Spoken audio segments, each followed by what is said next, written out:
ओम श्री परमात्मने नमः। ओम श्री गुरुभ्यो नमः।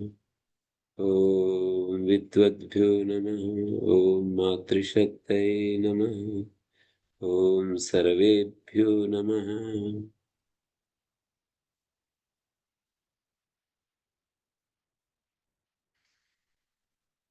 आप सबका स्वागत है। आप कुछ प्रश्न कर सकते हैं, वहीं से हम शुरुआत करें या मैं अपनी तरफ से कुछ कहूँ, उसके बाद प्रश्न आप करें। शुरू में भी प्रश्न कर सकते हैं, प्रारंभ में भी। किसी का कोई प्रश्न हो, आध्यात्मिक दृष्टि से कह रहा हूँ, वेद शास्त्रों की दृष्टि से, या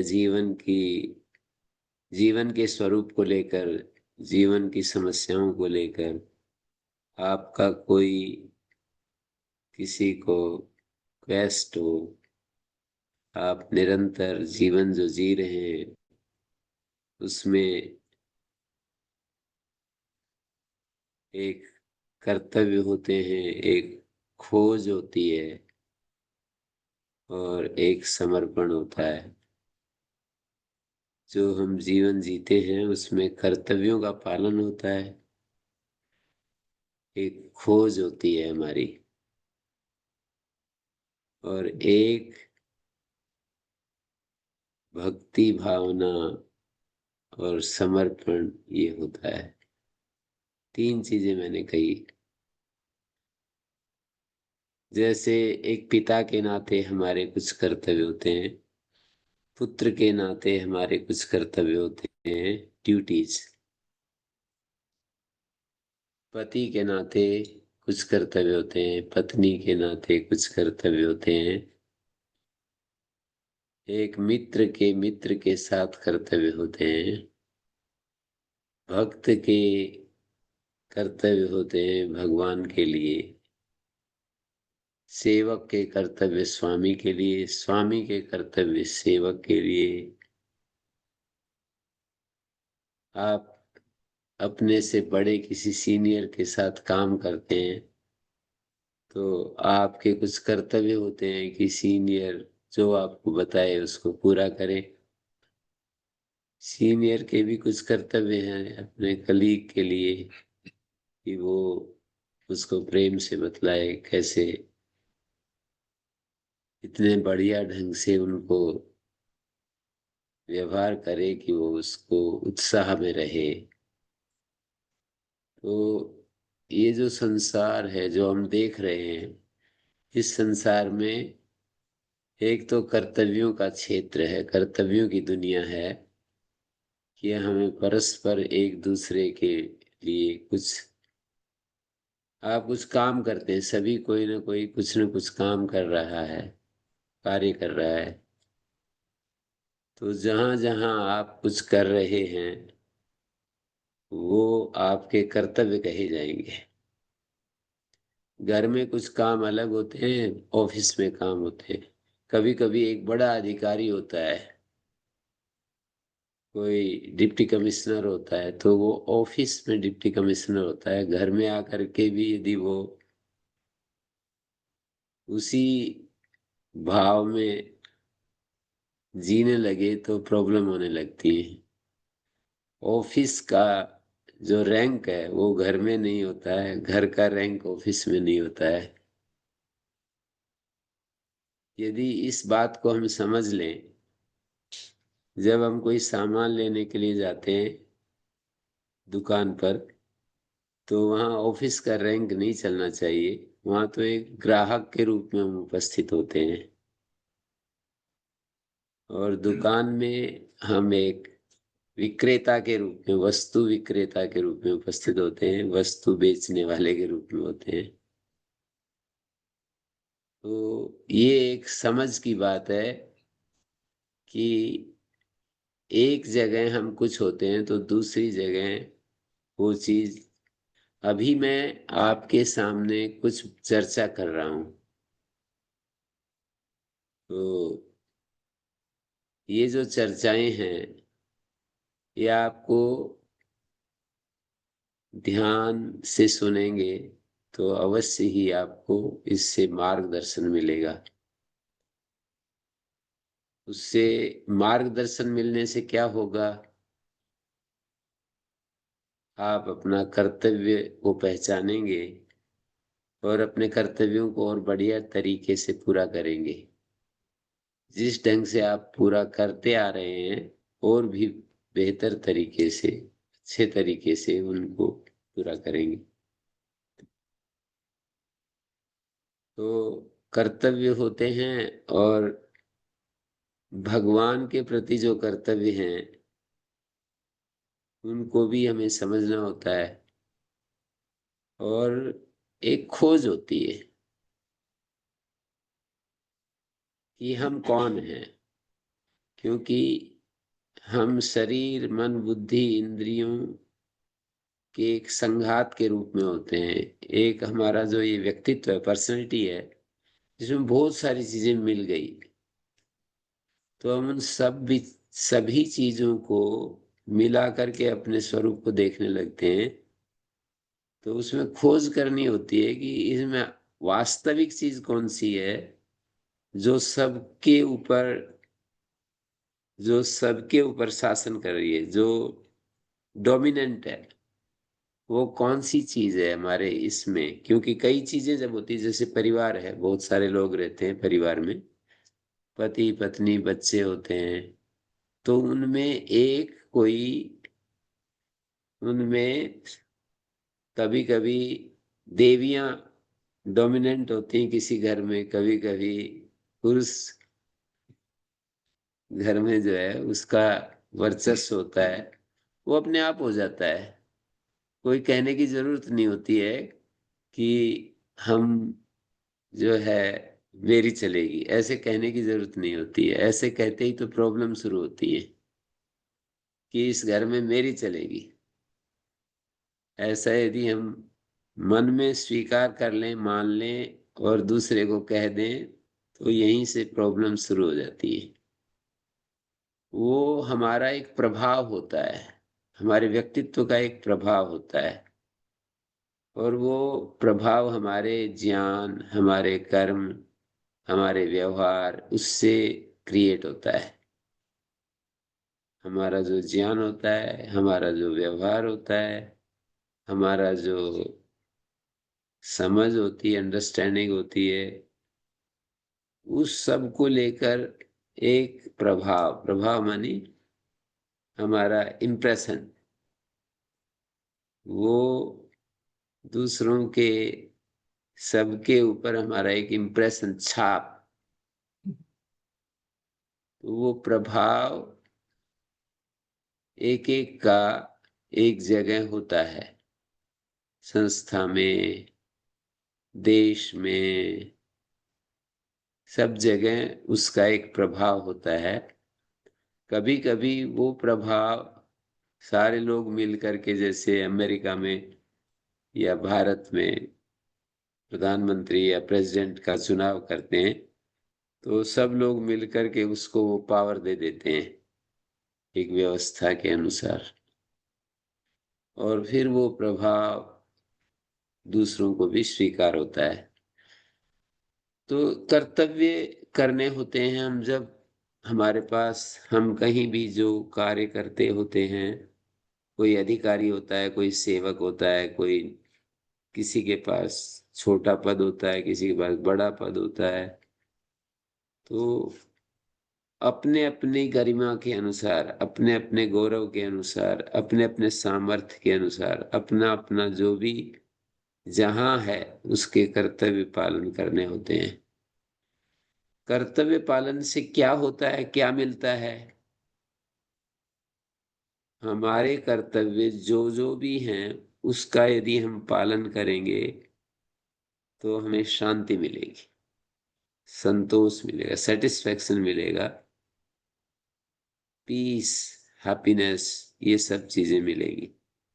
स्वाभाविक है ये। कर्तव्य पालन करने से हमारे जीवन में सेटिस्फैक्शन आता है, पीस, हैप्पीनेस, जॉय, जिनको आप इन शब्दों से जानते हैं वो आता है। तो जब हमारा तो सबका लक्ष्य यही है ना कि हमारे जीवन में हम ये सब करें, कार्य करें सुबह से सायंकाल तक, और जीवन में शांति ना आए तो आप कहेंगे कि जीवन में आनंद नहीं आ रहा, जीवन में चैन नहीं मिल रहा, आनंद नहीं आ रहा, मजा नहीं आ रहा, सुख नहीं मिल रहा, जो भी कहें आप। तो जो कुछ हम करते हैं उसके साथ हमें ये भी चाहिए, जो भी पार्ट अदा करते हैं, हम अभिनय करते हैं। जैसे आप कल्पना कीजिए, एक कोई फिल्म है, एक कोई हम वो खेलते हैं, एक नाटक खेलते हैं, तो उसमें सबके अलग अलग पार्ट होते हैं, कोई कुछ करता है, कोई कुछ करता है, और उससे फिर वो नाटक पूरा होता है। एक व्यक्ति से नाटक नहीं होता है, कई सारे, एक टीम होती है, उसमें किसी का कुछ योगदान होता है, कोई कुछ अभिनय कर रहा है, कोई कुछ पार्ट प्ले कर रहा है, कोई दूसरा कुछ पार्ट प्ले कर रहा है, उससे वो नाटक पूरा होता है। उस नाटक में यदि हम ये कहें कि सबसे फर्स्ट प्राइज किसको दी जाए, नाटक में 10 लोग मिलकर के पार्ट प्ले करते हैं अपना अपना, और उन में से किसी एक को छांटा जाए कि भाई कौन पार्ट प्ले सबसे अच्छा किया, इसका पुरस्कार देना है, हमको अवार्ड देना है। तो जरूरी नहीं कि जो हाई लेवल पर जो व्यक्ति है उस नाटक में, माने नाटक में एक राजा का अभिनय कर रहा है और एक बिल्कुल छोटे छोटे व्यक्ति का अभिनय कर रहा है, वो पार्ट प्ले करते हुए दर्शक लोग देख रहे होते हैं, सभी लोग देखते हैं, उनको फर्स्ट रैंक देना है, तो जरूरी नहीं कि राजा को फर्स्ट रैंक मिलेगा, नीचे वाला जो है उसको भी वो जा सकता है। छोटे से छोटा जो व्यक्ति है नाटक का, उसको, उसने यदि बहुत ही अच्छा पार्ट प्ले किया है तो कहेंगे भाई इस नाटक में तो इसको फर्स्ट प्राइज मिलेगी। ये है कर्तव्यों की दुनिया में सुंदरता से अपने अभिनय के द्वारा। भगवान ने गीता में कहा है, स्वकर्मणा तम अभ्यर्च्य सिद्धिम विन्दति मानव। पहले ब्राह्मण के ये कर्तव्य हैं, क्षत्रिय के ये कर्तव्य, वैश्य के ये कर्तव्य, और शूद्र के ये कर्तव्य हैं। ये जो 4 वर्ण होते हैं, या 5वां वर्ण भी लगा लीजिए कैटेगरी के अनुसार, बहुत ही ज्यादा निम्न लेवल पर, तो सबके कर्तव्य होते हैं। उन कर्तव्यों का हम पालन करते हैं। उस श्रृंखला में जो जितना अच्छे से अपना अभिनय करता है, वो व्यक्ति उतना ही अधिक अपने जीवन के लक्ष्य के नजदीक पहुंच जाता है। ये जरूर नहीं कि जो वेद शास्त्र पढ़ा हुआ है, बहुत ज्यादा लोगों में प्रवचन करना जानता है, ये वाणी की शक्ति या बुद्धि की शक्ति जो है ज्यादा संसार में डोमिनेंट रहती है। ये शब्द मैं ठीक बोल रहा हूं क्या? हाँ जी, हाँ जी। ये वाणी की शक्ति या जो बुद्धि की शक्ति जिनके पास होती है, ये जितने भी नेतृत्व करने वाले होते हैं समाज का, वो इसी के आधार पर तो उस पद को पहुंचते हैं। वो अपनी बात लोगों तक पहुंचाते हैं, अपनी बात कहते हैं, और अच्छे ढंग से कहते हैं। जो जितने अच्छे तरीके से कहता है तो लोग उसको स्वीकार करते हैं। तो मैं यही कह रहा था कि हम अपना अभिनय हम कर रहे हैं। कोई अध्यापक है, कोई सर्वेंट है, कोई कोई अन्य कोई कार्य कर रहा है, कोई पुलिसमैन है, कोई मिलिट्री मैन है। इन सब से मिलकर के ये देश चलता है। या घर में एक व्यक्ति पैसा कमाता है, घर में दूसरा व्यक्ति घर की व्यवस्था देखभाल करता है।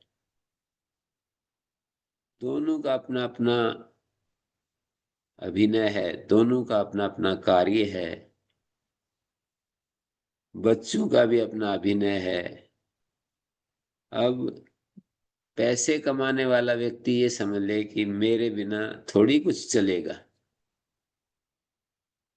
तो वहां फिर प्रॉब्लम शुरू हो जाती है। और घर में जो बहुत सारी व्यवस्था देख रेख कर रहा है या कर रही है, वो ये समझने लगे कि मेरे ऊपर सारा घर टिका हुआ है, मैं ही, I am the most important. ये यदि सोच ले तो प्रॉब्लम शुरू हो जाती है। तो हमें अभिनय में एक तो अभिमान, ये जो हम अभिनय करते हैं उसमें एक तो अभिमान से बच करके अपने आप को रखना होता है। अभिमान से अपने आप को बचा कर रखना होता है। ये भाव हमारे भीतर ना आए कि मैं ही सब कुछ हूं, मेरे पर ये सारा तंत्र टिका हुआ है। जैसे जड़ पदार्थों में तो नहीं होता है ये। एक गाड़ी अपना काम करती है, गाड़ी एक कार है, उसमें एक इंजन भी है और उसमें छोटे छोटे पार्ट भी होते हैं। गाड़ी में सैकड़ों पार्ट होते हैं, तब गाड़ी अपना काम करती है, सड़क पर चलती है।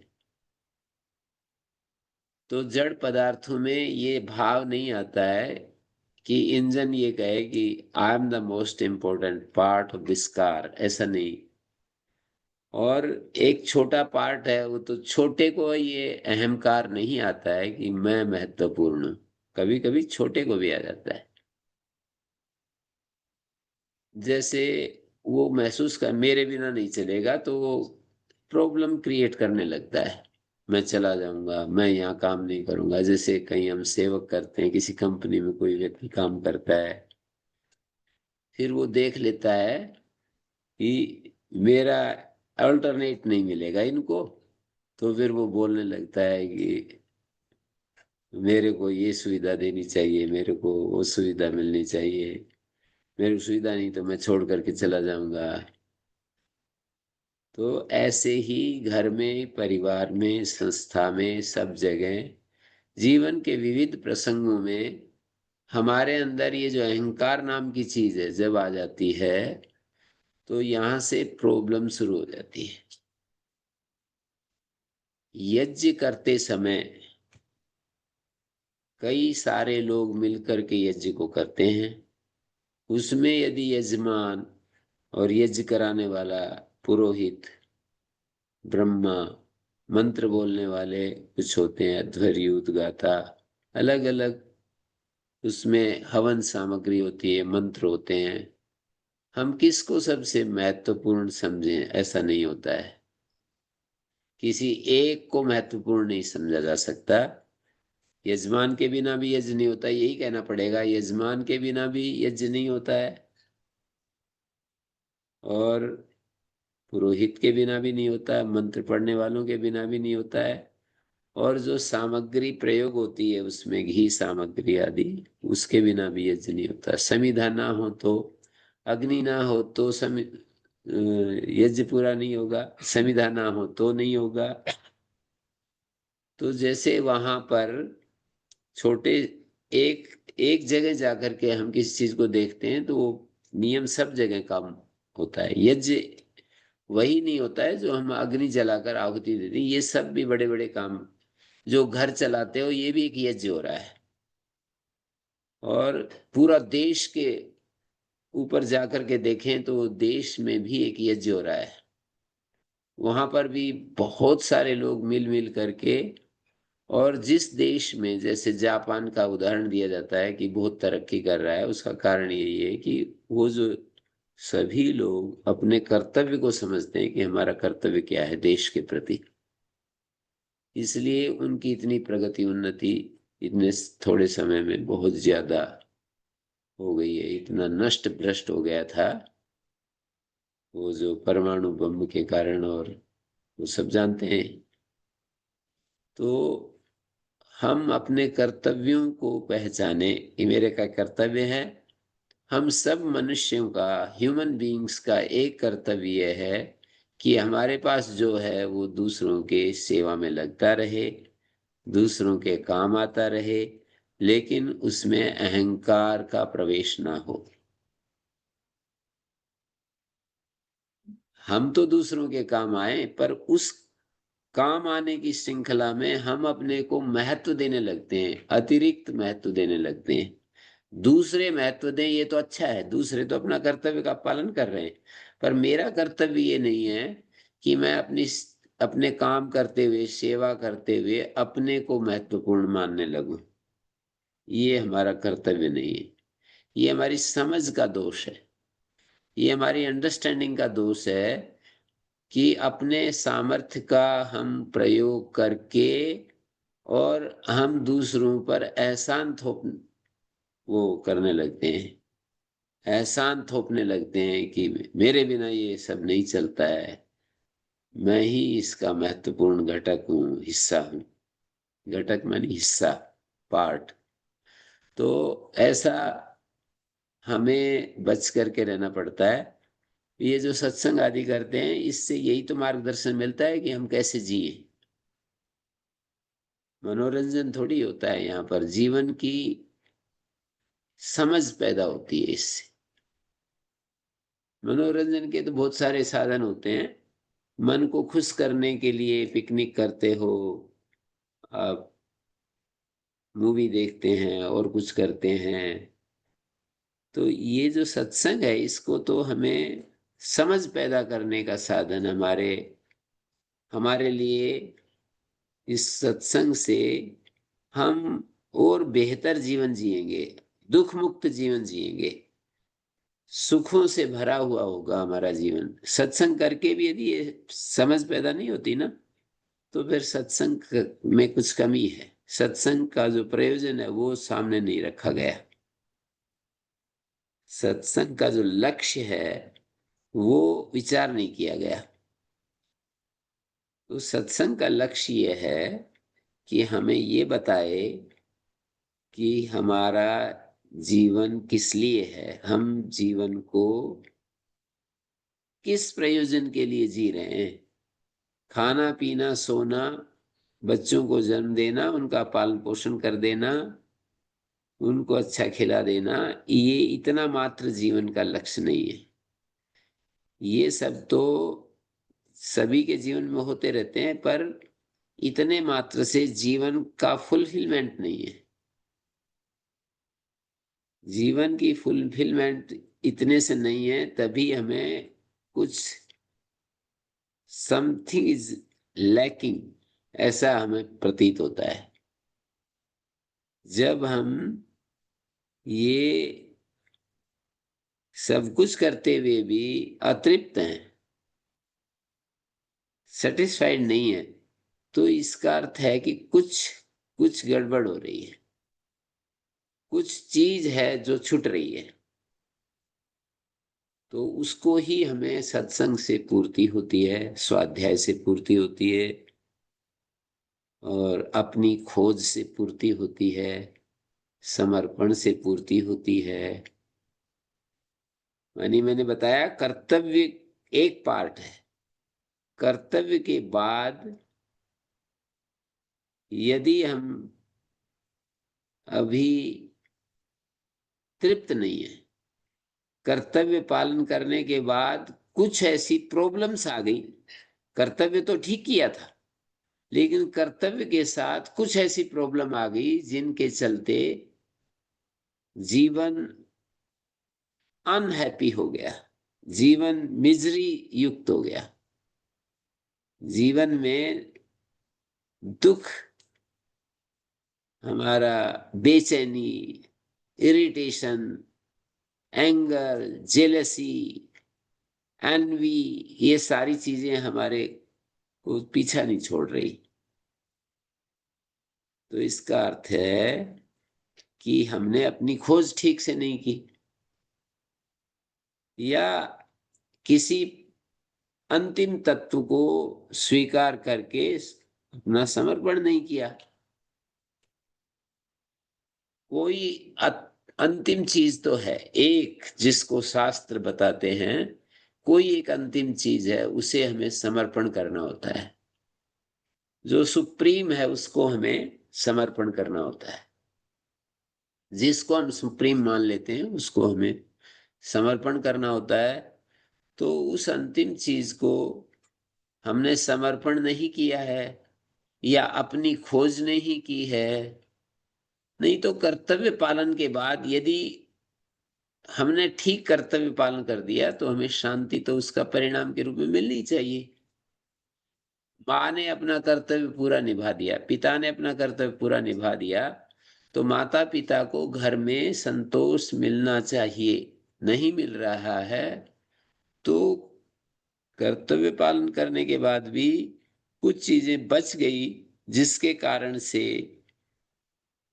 एक माँ को, पिता को संतोष नहीं मिल रहा, तृप्ति नहीं मिल रही, एकदम सहज नहीं हो पा रहा है, बेचैन है अभी। तो वो जो समझ है वो हमें सत्संग, स्वाध्याय या सेवा के द्वारा प्राप्त होती है। तीन शब्द बोले, सेवा, सत्संग और स्वाध्याय। यही जीवन के साधना के नाम से भी पहचाने जा सकते हैं। सेवा, सत्संग और स्वाध्याय। बहुत ज्यादा समय आपको नहीं मिलता है स्वाध्याय का, बहुत सारे काम करते हैं। एक पेज ही आप पढ़ें, पर ध्यान से पढ़ लें, उसके लिए आप आधा घंटा निकाल लें, तो इसको मैं स्वाध्याय कहता हूं। शांत होकर के आधा घंटा यदि विचार कर लें तो आपको कुछ मिलेगा, उस काम से एक दिशा मिलेगी। ऐसे ही कभी मौके मौके कुछ अच्छी बात अपने से जो आगे बढ़ा हुआ जिनको देखते हो कि ये तो बहुत समझदार है, वाइज मैन, आपने किसी को समझा, तो उससे चर्चा करनी चाहिए। सांसारिक चर्चा तो हम करते हैं, इधर उधर की बातें तो करते ही हैं, वो बात नहीं कह रहा हूं मैं। जीवन संबंधी चर्चा करनी चाहिए उन लोगों से जिनको आप अपने से आगे बढ़ा हुआ देखते हैं। जीवन की फील्ड में आप अपने से आगे बढ़ा हुआ देखते हैं, उनके साथ चर्चा करनी चाहिए। और एक सेल्फलेस सर्विस थोड़ी थोड़ी हमें करनी चाहिए। सेल्फलेस सर्विस से भी, पर इन सब से भी हमें अहंकार आता है, उससे बचाना चाहिए अपने आप। कोई सेवा का अहंकार करने लगता है, कोई स्वाध्याय का अहंकार करने लगता है, कोई ध्यान करता है, कोई, कुछ लोगों को हमने, कुछ लोग हवन करते हैं रोजाना, उसका भी एक अहंकार बना देते हैं। मैं इतने वर्ष से रोजाना हवन करता हूं। ठीक है, करते हो तो इसमें एहसान क्या है। मैं इतने वर्ष से भोजन कर रहा हूं, कोई करता है ऐसा? कोई इस तरह से कोई बोलता है, देखता है, समझता है क्या कि मैं जी 50 वर्ष से भोजन करता चला आ रहा हूं? जैसे भोजन का अभिमान नहीं करते, तो उस यज्ञ का, या कभी कभी मैं ध्यान करता हूँ जी, देखा सुना मैंने, वो बता रहा हूं। मैं रोजाना 1 घंटा ध्यान करता हूँ, वर्षों से ध्यान करता हुआ आ रहा हूँ। ध्यान कर रहे हो तो अच्छी बात है। किसी अच्छी बात का हम क्यों अहंकार करते हैं? क्योंकि हम दूसरों को ये दिखाना चाहते हैं कि I am important then you, I am perfect then you. तो अननोइंगली या ये शब्द नहीं बोलते कि हम आपसे विशेष हैं, शब्द तो नहीं बोलते कि हम आपसे विशेष हैं, पर जब हम ये बात बताते हैं तो हम अननोइंगली हमारे मन में कुछ हो जाता है कि हम अपनी विशेषताएं सिद्ध करना चाहते हैं। और कोई भी विशेषता जब हमारे जीवन में होती है उसको मैं के साथ जोड़ देते हैं, तो वो विशेषता अपना काम करना, अपना उल्टा काम करना शुरू कर देती है। विशेषता तो सही दिशा में काम करनी चाहिए, वो हमें प्योरीफाई करे, वो हमें और सहज बनाए, और शांत, पीस, हैप्पीनेस, जॉय। पर वो विशेषता जब हम अपने जीवन में अनुभव करने लगते हैं, हमारे गुरुजी ये कहते थे कि जिसके ऊपर हम अपनी मोहर लगा देते हैं वो चीज हमसे जाने लगती है। अपनी मोहर लगाते हैं ना, मैं ऐसा मैं वैसा।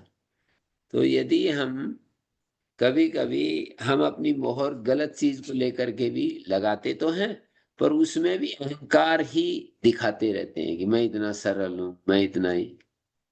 और देखा होगा, कई कह देते हैं कि हम तो बड़े छोटे आदमी हैं, बहुत ही अभी पापी हैं, हम तो बहुत तुच्छ आदमी हैं, ऐसे कहते हैं। और इससे उनको एक सेटिस्फेक्शन मिलता है कि मैं बहुत नम्र हूं, सरल हूं। और ध्यान से देखें, यदि कोई ऐसा बोले कि जी हम तो बहुत पापी हैं, और दूसरा कह दे हाँ मैं भी ऐसा ही समझ रहा हूं आपको,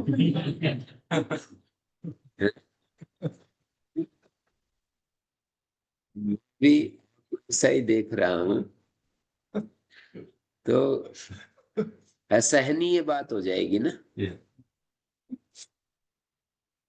स्वयं तो बोल रहा है, और स्वयं बोल रहा है तो दूसरा बोल दे तो इसमें क्या बुराई कर दी उसने। पर वो सहन नहीं हो पाती है, इसका अर्थ है सहन नहीं हो पा रही। तो वो जो बोल रहा है वो, उसका बोलना किस अंदर से नहीं है, केवल वो भी एक दिखावा है, वो भी सरलता का एक दिखावा है। कभी कभी हम सरलता का अलग अलग रूपों में, मैं कई लोगों को देखता हूँ, जानता हूँ कि वो नम्रता का बहुत ज्यादा दिखावा करते हैं। नम्रता का जब दिखावा बन जाता है तो वो बहुत बड़ा अहंकार होता है। किसी भी चीज का, बड़ी चीजों का अहंकार होता है ये नहीं, छोटी चीजों को लेकर भी हम एक दिखावा करते हैं। नम्रता का दिखावा बहुत बड़ा है, त्याग का भी दिखावा करते हैं हम, त्याग का त्याग नहीं कर पाते। जैसे किसी ने करोड़ों रुपए छोड़ करके और कहीं आ गया और साधु बन गया। और संस्कार ऐसे थोड़ी छोड़ते हैं। किसी ने कहा कि तू जितना जीवन में कमाएगा उतना तो मैं ठोकर मार करके आ गया हूं। तो किसी ने टिप्पणी की कि भाई ठोकर तो मारी आपने पर अच्छे से ठोकर नहीं लगी।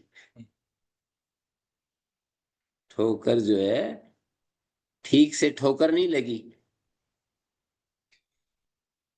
ठोकर लग जाती तो वो चीज, उस चीज का अभिमान थोड़ी होता।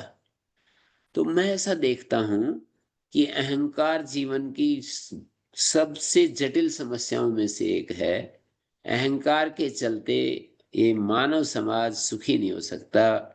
व्यक्ति के लेवल पर भी, परिवार के लेवल पर भी, राष्ट्र के लेवल पर भी, समाज संस्था के लेवल पर भी, जहां जहां भी अहंकारी व्यक्ति उस पर टॉप पर होता है, उससे तंग आने लगते हैं, लोग दुखी होने लगते हैं। हम कोई भी अहंकार को पसंद नहीं करते, लेकिन स्वयं की तरफ ध्यान नहीं होता है कि हम अहंकारी हो रहे हैं। कोई व्यक्ति दूसरे के अहंकार को स्वीकार नहीं करेगा, दूसरे के अहंकार को, अहंकारी व्यक्ति के अहंकार को देख करके उद्विग्न होगा, उसको अच्छा भी नहीं मानेगा, उस व्यक्ति से बचना चाहेगा, बात करना भी नहीं चाहते हैं, बच बच करके निकलते हैं। अहंकारी व्यक्ति सामने से आ जाए ना, तो जल्दी से उससे बच करके निकल जाते हैं, एक बार मुस्कुरा कर, क्योंकि मुस्कुराएंगे नहीं तो अहंकारी व्यक्ति फिर कुछ न कुछ प्रॉब्लम करेगा। तो हम बराबर से निकल जाते हैं मुस्कुरा करके, और बात करना नहीं चाहते हैं, हम उससे मिलना नहीं चाहते हैं। लेकिन हम भी अहंकार में कभी कभी जी रहे हैं, ये हमें नहीं पता चलता। ये इसी को कहते हैं बेहोशी। यही हमें यही हमें करना है, सीखना है हमें, कि हम कहाँ पर अहंकार युक्त हो जाते हैं। तो जीवन की समझ, आज आपने ये बातें सुनी और आप इतने अवेयर हो गए अहंकार के प्रति, कि अहंकार किन किन रूपों में कार्य करता है। और अहंकार अच्छाई को लेकर के तो करता है, छोटी चीजों को लेकर के भी अहंकार अपना काम करता है। कुछ अच्छा करते हैं उसके आधार पर तो करता ही है, वो तो सबको ही पता है। अहंकार का अर्थ होता है हम अपने को विशेष सिद्ध करें दूसरों से। तो इसको कैसे हटाएं, ये प्रश्न आएगा। तो ऐसा विचार हम करें कि जो भी मेरे अंदर विशेषताएं हैं ना, वो कॉम्प्लीमेंट्री हैं। मैं कुछ जानता हूं, दूसरा, मान लीजिए मैं संस्कृत जानता हूं, दूसरा अंग्रेजी जानता है, मैंने उनको संस्कृत पढ़ा दी, उसने मेरे को अंग्रेजी पढ़ा दी, बराबर हो गए। पर प्रॉब्लम ये होती है कि संस्कृत पढ़ जानने वाला अपने को गुरु माने, और अंग्रेजी पढ़ाने वाला को तो सामान्य रूप से कहे कि वो तो एक ठीक है, एक भाषा पढ़ा रहा है, उससे क्या है। संस्कृत पढ़ाने वाला तो अपने को गुरु कहे, और अंग्रेजी पढ़ाने वाले को ऐसा समझे कि ये तो ठीक है, एक भाषा पढ़ा रहा है, इससे क्या है। कॉम्प्लीमेंट्री है ये। मानी हम, मैंने शुरू में एक बात कही थी कि भाई गाड़ी तो कभी अहंकार नहीं करती है ना, कि एक वाल होता है, वाल, उसको, टायर को, हवा को रोकने के लिए काम करता है वो। पर बताओ कितना छोटा सा पार्ट है, गाड़ी खड़ी हो जाती है उसके बिना। यदि वो पार्ट निकल जाए तो पूरा करोड़ों रुपए की भी गाड़ी होगी ना, आगे नहीं चलेगी। तो क्या मतलब हुआ कि हर पार्ट महत्वपूर्ण है। इसलिए किसी को छोटा न समझें, किसी को बड़ा न समझें। यदि ये विवेक पैदा हो जाए, ये समझ पैदा हो जाए, विवेक माने ये अंडरस्टैंडिंग, समझ हमारे भीतर आ जाए, ये अंडरस्टैंडिंग आ जाए तो फिर कितना अच्छा हो जाता है। ये अंडरस्टैंडिंग कैसे आएगी? विचार करने से आएगी, स्वाध्याय करने से आएगी, सत्संग करने से आएगी, सेवा करने से आएगी। पर सेवा में भी यदि अहंकार आ गया तो सेवा का जो दृष्टि है वो सही समझे नहीं।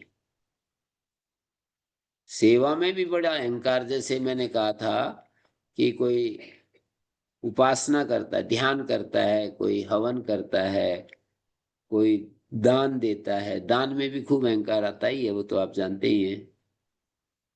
तो हमें इन सब चीजों से बचने की जरूरत है। भाई दूसरे लोग तो अपनी उदारता के अनुसार बोलेंगे, वो अपना कर्तव्य क्यों छोड़ें?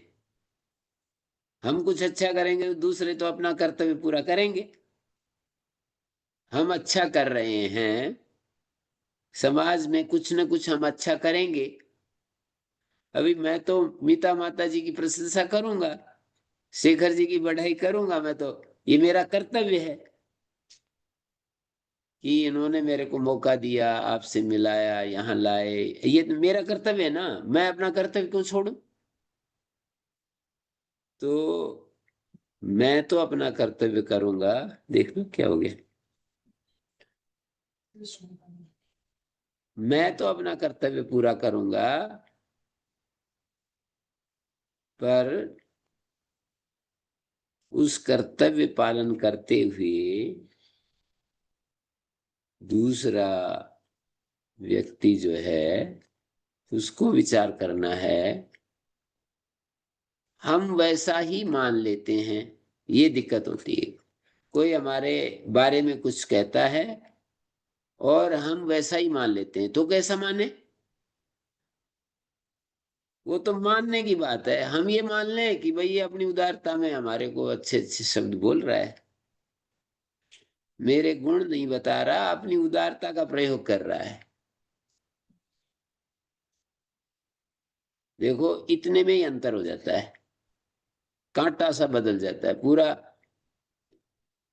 एकदम अलग हो जाती है, बात अलग हो जाती है। जब हम किसी अपने गुणों की प्रशंसा सुनते हैं और हम ये कहते हैं कि ये तो अपनी उदारता का प्रयोग कर रहा है, तो हमारी अलग बात हो जाती है। और हम ऐसे हैं तो अलग बात हो जाती है। तो हम ऐसे हैं ये ना सोच करके और ये कहें कि ये अपनी उदारता में ऐसा बोल रहे हैं, तो कर्तव्य बोध ठीक से पालन होगा। कर्तव्य का पालन ठीक से होगा यदि अहंकार बीच में ना आए। अब ये ऐसी ऐसी बात आपके सामने जो रखी है आप भी रोज आप देखते हैं, केवल उन्हीं बातों का जो आप देखते हैं समर्थन कर रहा हूं मैं, अपनी वाणी में समर्थन कर रहा हूं कि हाँ प्रॉब्लम तो है इसके कारण। आपके चेहरे से, हाव भाव से, आपकी उपस्थिति मुझे ये समझा रही है कि आप मेरे इन बातों को स्वीकार कर रहे हैं कि हाँ जी ऐसा नहीं होना चाहिए, ऐसा होना चाहिए। तो हमें अहंकार से बचना है। अहंकार कैसे बचेगा? अहंकार से कैसे बचेंगे? तो अहंकार से बचेंगे, कुछ अच्छा कर रहा हूं ना मैं, कुछ अच्छा कर पा रहा हूं, तो उसमें हम दूसरों का सहयोग मान लें। कुछ मेरे से अच्छा बन पा रहा है तो सबसे पहले तो भगवान का सहयोग है, भगवान की कृपा है, फिर माता पिता की कृपा है, गुरुजनों की कृपा है, अच्छे लोगों के साथ संबंध मेरा। कुछ में ज्यादा ना माने तो यही कह लें, अरे कुछ प्रारब्ध ही ऐसा है कि ये सब हो रहा है, कहाँ हमारी सामर्थ्य है, ऐसा अपने को थोड़ा पीछे ले जाएं। ये तो मान ही सकते हैं ना, भाई प्रारब्ध है, कोई हो रहा है कुछ, ठीक है। भगवान की कृपा के बिना कुछ हो सकता है क्या? भगवान की कृपा को तो मानना ही पड़ेगा। यदि हम सोचें तो ये शरीर चल रहा है और हमारे श्वास एक क्षण का भी नहीं पता कि कब रुक जाए, चलते चलते कब रुक जाए। तो कितने उदाहरण तो हैं ही सामने। हम जीवित हैं, हमारे शरीर में कितने सारे फंक्शन हो रहे हैं बिना कुछ, अननोइंगली हो रहे हैं। ब्लड का सर्कुलेशन हो रहा है, हार्ट अपना काम कर रहा है, लंग्स अपना काम, intestine, pancreas, kidneys, liver, brain, एक एक सेल में कितना बड़ा एक, ये जो सेल होते हैं ना हमारे शरीर के, एक दीवार में जैसे ईंट होती है, एक ईंट होती है, उसकी तरह है। ईंटों की दीवार, या तो इसके काष्ठ की दीवारें होती हैं, पर ईंटों की भी दीवारें बनती हैं, एक के ऊपर एक ईंट ईंट ईंट ऐसे बनता। तो हमारा शरीर एक एक सेल से बनता है और इसमें अनंत सेल है। और उस हर सेल के अंदर एक रसोई घर होता है, ट्रांसपोर्टेशन सिस्टम है, बाहर से माल आता है, अंदर से बाहर जाता है, उसमें अग्नि जल रही है, दहन क्रिया होती है, कितना बड़े फंक्शन हो रहे हैं ये। किसी, आप भगवान नाम ना दें, कुदरत नाम दे दें, प्रकृति नाम दे दें, नेचर दे दें, कुछ भी, वही तो हो रहा है, कैसे न कैसे तो हो रहा है। तो इस कितनी सारी क्रियाएं चल रही हैं और हम जीवित हैं। फिर आप बाहर जाकर के देखें, सूरज, चांद, धरती, आसमान, पृथ्वी अपना अपना अलग अलग हमारे को फल फूल मेवे अन्न इत्यादि पैदा कर रही है, ये सब हो रहा है। फिर माता पिता गुरुजनों ने हमको सीख दी, बोलना सिखाया। आप एक बार जाकर के बैक साइड में अपने उस छोटे से बेबी, जो छोटे बेबी होते हैं ना, उस अवस्था में माताएं कैसे हमारा पालन पोषण किया, उन्होंने आगे हमें बड़ा किया, कैसे कैसे हम बड़े हुए, उसकी कल्पना करें। समझदार लोगों ने हमको समझ दी, अपने अनुभव सुनाए, हमको जीवन की दिशा दी। कितनी सारी फोर्सेस, शक्तियों ने हमारा निर्माण किया है। सभी का ऐसा होता है, सभी के साथ ऐसा होता है, किसी एक के साथ नहीं। सबको इसी प्रोसेस से सबका जीवन चल रहा है। और फिर हम कुछ करने लायक हो जाते हैं, कुछ समझने लायक हो जाते हैं, तो फिर अपने हमको जोड़ देते हैं, मैं ऐसा मैं वैसा। तो ये सब अपनी खोज के अभाव में होता है कि हमारा वास्तविक जो व्यक्तित्व है, पर्सनैलिटी है, कितने कितने लोगों ने इस पर्सनैलिटी को बनाया और हम इतने बेहोश होते हैं कि उसको अपने मैं के साथ जोड़ देते हैं। कितने सारे लोगों ने मिलकर के, हम कुछ अच्छे हैं। हमारे गुरुजी का एक वाक्य है कि किसी अच्छे पात्र का अच्छा होना उसके बनाने वाले के ऊपर है ना। कोई चीज अच्छी है तो उसके बनाने वाले के कारण से वो अच्छी है, ना कि वो चीज अच्छी है। तो हम यदि अच्छे हैं तो कितनी सारी फोर्सेज ने मिलकर के हमारे व्यक्तित्व का अच्छा निर्माण कर दिया, और फिर हम उसके ऊपर अपनी मोहर लगा देते हैं कि मैं ऐसा मैं वैसा। ये हमारी भूल है, इस भूल को ठीक करना पड़ेगा। दूसरा कैसे करेगा? हमने भूल की है तो हम ही ठीक करेंगे। देखिए, नियम है कि भूल करने वाले हम हैं तो ठीक करने वाले भी हम ही होंगे, कोई दूसरा आकर के ठीक नहीं करेगा हमारी भूल को। तो अपनी भूल यदि समझ में आ गई, दिख गई, अपने कपड़े गंदे हैं तो कोई दूसरा आकर के सफा साफ करेगा, हमें ही साफ करने होंगे। हमारा घर गंदा है तो हम ही उसको साफ करेंगे, कोई बाहर का व्यक्ति आकर के कैसे उसको कैसे कर सकता है? नहीं कर सकता। तो हमें अपनी भूल को देखना, दृष्टस्य ही दोषस्य सुसुख परिहार है। जो गलती देख ली जाती है उसका परिहार आराम से हो सकता है, जल्दी से हम कर सकते हैं उसका परिहार, माने उसका उपचार, उसका निराकरण आसानी से कर सकते हैं।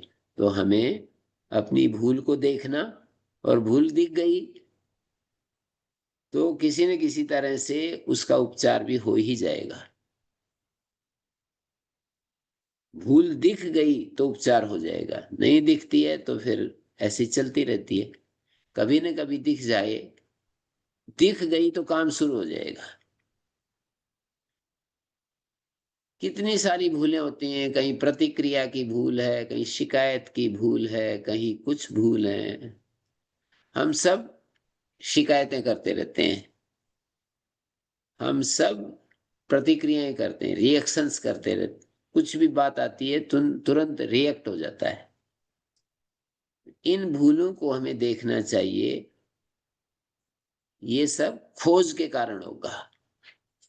मैंने कहा था ना कि जग की सेवा खोज अपनी, प्रीति उससे कीजिए, जिंदगी का राज है ये जान कर जी लीजिए।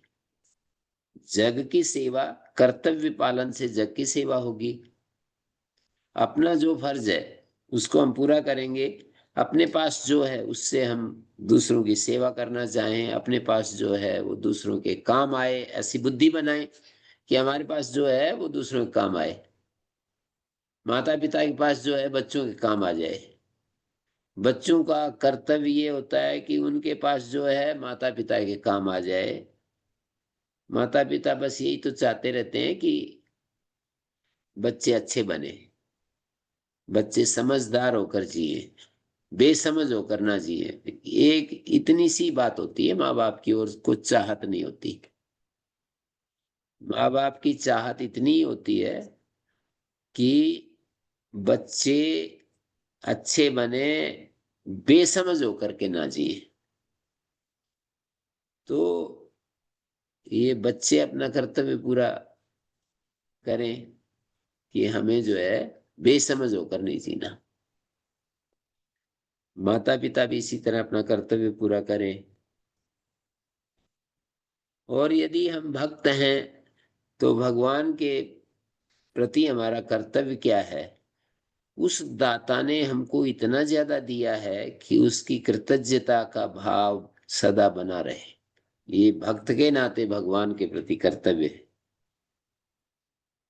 लेकिन भक्त बन करके भी हम अहंकार बीच में आ जाता है कि मैं तो भगवान का भक्त हूं और तो बिल्कुल कुछ भी नहीं। तो भी फिर एक प्रॉब्लम शुरू हो जाती है। हम किसी अच्छे काम के लेकर के कभी अहंकारी होते हैं, कभी हम सामान्य काम को लेकर अहंकारी होते हैं, कभी हम भगवान के भक्त होकर के भी अपने को भक्त मानने लगते हैं। तो ये भी एक दृष्टि का दोष है, ये समझ का दोष है, अंडरस्टैंडिंग का दोष है कि हम भगवान के प्रेमी हैं। तो ये समझ का दोष है। भगवान को कह दें, बस इतना ही ज्यादा से ज्यादा कर सकते हैं। वो तो सब जानते ही हैं, उसको भी कहने की भी क्या आवश्यकता है कि मैं भगवान आपसे प्यार करता हूं, जैसे सांसारिक भाषा में। अब ये अच्छी बात थोड़ी रहती है कि कोई पत्नी अपने पति से या पति पत्नी से कहता भरे कि मैं उससे सबसे ज्यादा प्यार करता हूं। तो इसमें कहने की क्या बात है भाई? इतना ही कह सकते हैं। वो भी कहने की भी जरूरत नहीं पड़ती। आई लव यू ये कहने की भी जरूरत नहीं पड़ती। I miss you, I love you ये कहने की भी जरूरत नहीं पड़ती। यदि वास्तव में हम प्रेम करते हैं, समझते ही है ना, दूसरा समझता ही है कि वास्तव में ये बहुत ज्यादा उसके व्यवहार से, उसकी वाणी से, उसके चाल चलन से सब पता लग ही जाता है। तो हम अहंकार से बचें। सारे शास्त्रों का सार आपके सामने रख रहा हूं। ये सारे शास्त्र पढ़ने के बाद और दुनिया को देखने के बाद फिर मैंने ये निष्कर्ष निकाला कि जीवन हमारा कैसा होना चाहिए। शास्त्र जो होते हैं सही बात हमारे को समझाते हैं, जीवन के अंतिम बातें कहते हैं और छोटी छोटी बातें भी कहते हैं। उन सब का सार ये है, कुल मिलाकर के सार ये है कि हम अपने कर्तव्य का पालन करें और अपनी खोज करें। अपनी खोज करने का क्या तात्पर्य हुआ? अपनी खोज करने का तात्पर्य क्या है? कर्तव्य पालन में किसी को कोई शंका है? कर्तव्य पालन क्या है, इसमें किसी शंका है? जैसे एक टीचर होते हैं यहाँ अमेरिका और दूसरे देशों में, तो एक टीचर है तो वो पूरा अपना ताकत लगा देता है बच्चों को अपनी बात समझाने के लिए। ये उसका कर्तव्य पालन है टीचर के नाते। नाते समझते हैं ना। As a teacher he gives everything for the students, to the students, है ना। तो as a teacher, as a mother, as a father, as a, ये नाते का अर्थ है, as a mother, as a father, as a friend, as a businessman. Businessman है तो उसका कर्तव्य ये होता है कि ठीक कीमत पर ठीक वस्तु हमारे ग्राहकों को मिल जाए, मैं उसमें मिलावट ना करूं, बहुत ज्यादा 100 रुपए की वस्तु के 500 रुपए ना लूं, और मैं as a farmer, as a policeman, as a military man, ये सारे अलग अलग हमारे कर्तव्य हैं। कुछ कुछ कर्तव्य हैं उनका हमें पालन करना है। पर खोज अपनी, इसका क्या अर्थ है? जग की सेवा हम दृष्टि में रखें कि भाई मुझे संसार की सेवा करनी है अपने सामर्थ्य के द्वारा। मैं जो हूं, मैं टीचर हूं तो टीचर के द्वारा, मैं पुलिसमैन हूं तो पुलिसमैन के द्वारा, मिलिट्री मैन हूं तो मिलिट्री मैन के द्वारा, बिजनेसमैन तो बिजनेसमैन के नाते। तो जिस रूप में भी मैं इस दुनिया में जीवित हूं, as a farmer, as a gardener, जो भी है, गोपालक हूं, गायों की सेवा करता हूं, तो मुझे वो पूरा करना है। तो आप देखिए कितना आनंद आएगा। पर दूसरा हिस्सा मैंने कहा कि जग की सेवा खोज अपनी, अपनी खोज करनी है, प्रीति उससे कीजिए और भगवान से प्रेम करना है। तो ये अपनी खोज का क्या तात्पर्य? अपनी खोज का तात्पर्य यही है कि मैं अहंकारी तो नहीं हो रहा हूं अपने कर्तव्य पालन के द्वारा, और अहंकारी हो रहा हूं तो उस अहंकार से मुक्त होने के उपाय क्या हैं, उसको देखते रहना। और यदि मेरा घर गंदा हो जाए तो उसको साफ करने के लिए दिखना चाहिए ना, घर गंदा हो रहा है तो इसको हम साफ करें। वस्त्र गंदे होते हैं तो उसको हम साफ करते हैं। तो खोज अपनी का अर्थ है कि अपने विकारों को देखना, अपने दोषों को देखना, अपने अहंकार को देखना, अपनी दूसरों से एक्सपेक्टेशंस जो हैं उनको देखना। ये भी समस्याएं, जितनी एक्सपेक्टेशंस होती है ना वही समस्या आ जाती है।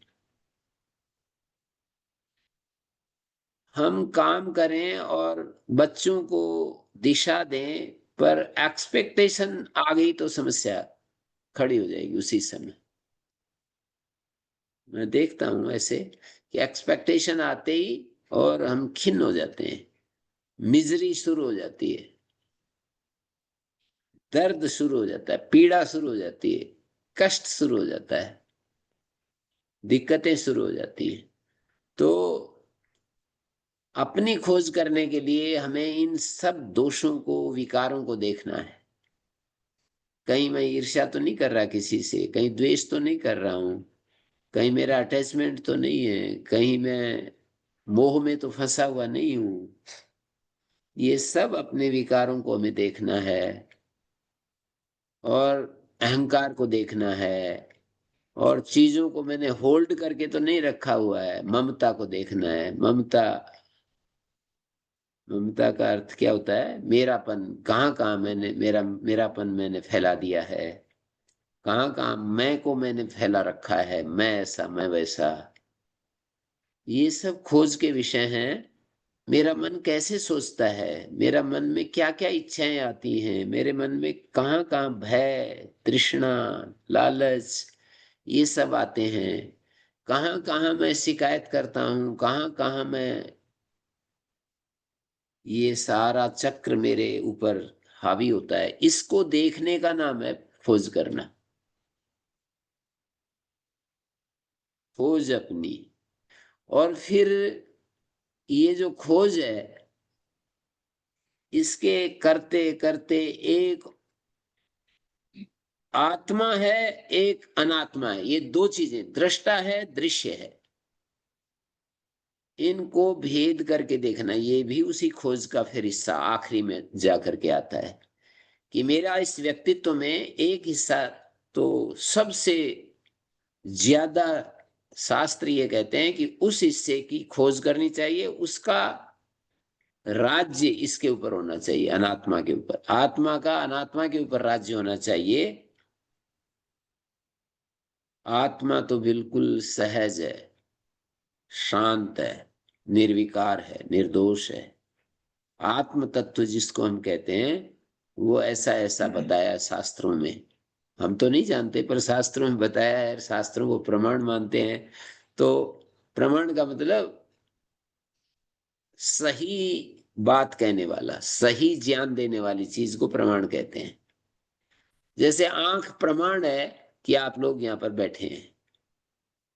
मेरी आंखें प्रमाण बनी हुई हैं, मेरी बात आप सुन रहे हैं। क्या प्रमाण है यहाँ? आपके कान प्रमाण है कि आप सुन रहे हैं मेरी बात।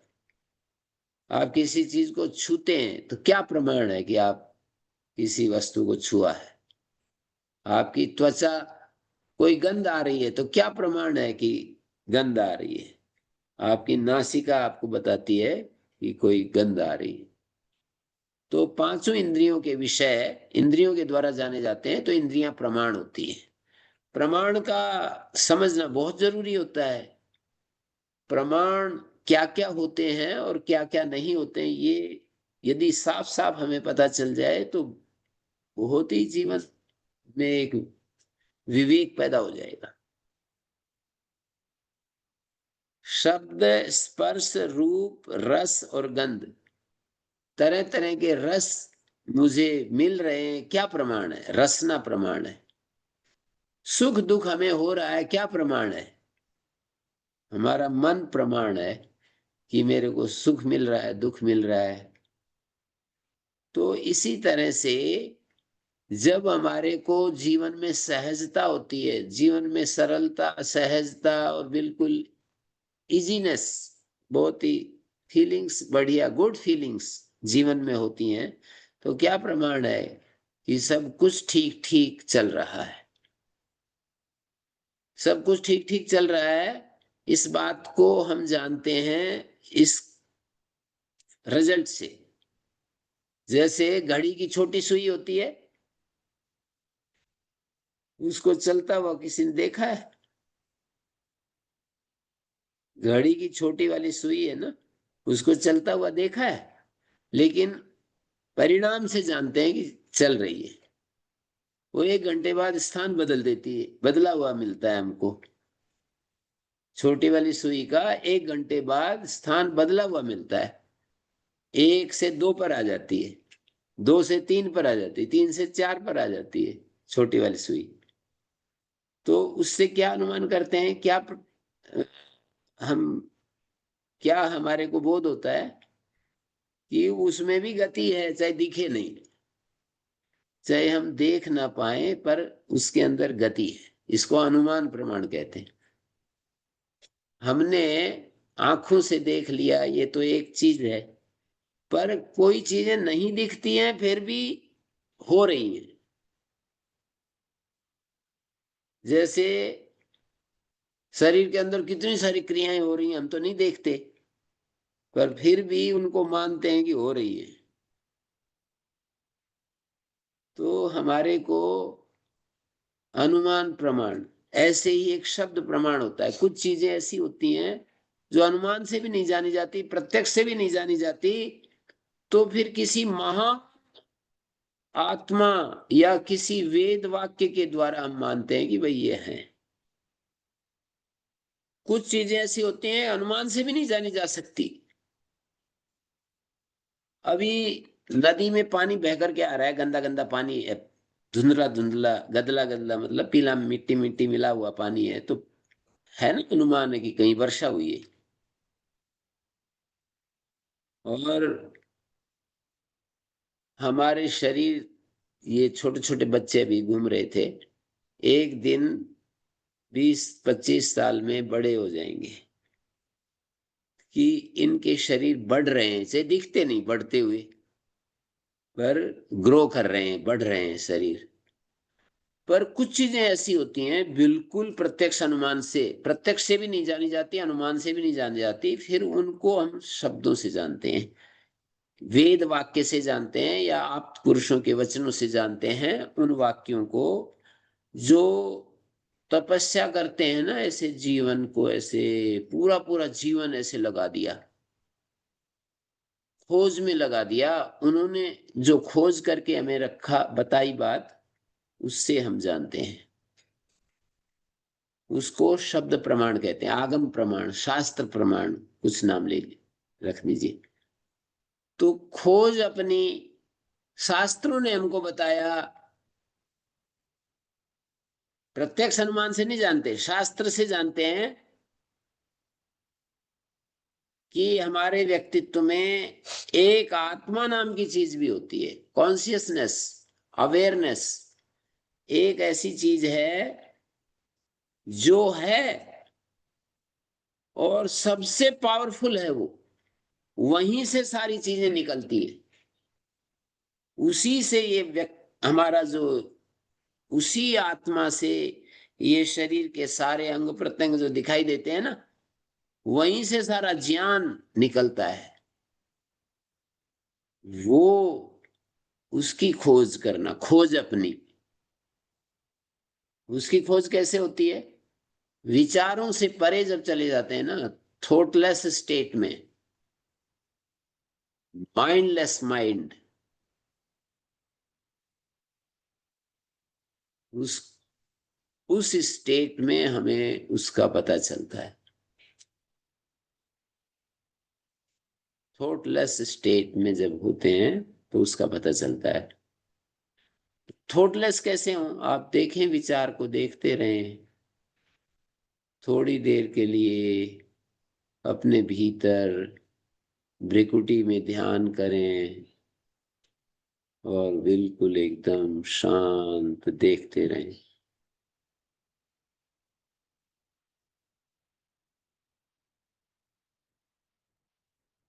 आप शुरू शुरू में 2 सेकंड, 3 सेकंड, 4, 5 सेकंड के लिए आप पाएंगे कि बिल्कुल एकदम खाली, सब कुछ खाली खाली, शून्य शून्य दिखाई देता है, कुछ विचार नहीं, कुछ चित्र नहीं, कोई रूप नहीं, आकृति नहीं, कुछ भी नहीं, शून्य शून्य। उस शून्य में ही आपको फिर एक स्पार्क होगा कि ये है अवेयरनेस, ये है कॉन्शियसनेस, ऐसे आपको महसूस होगा। तो उसकी खोज करनी,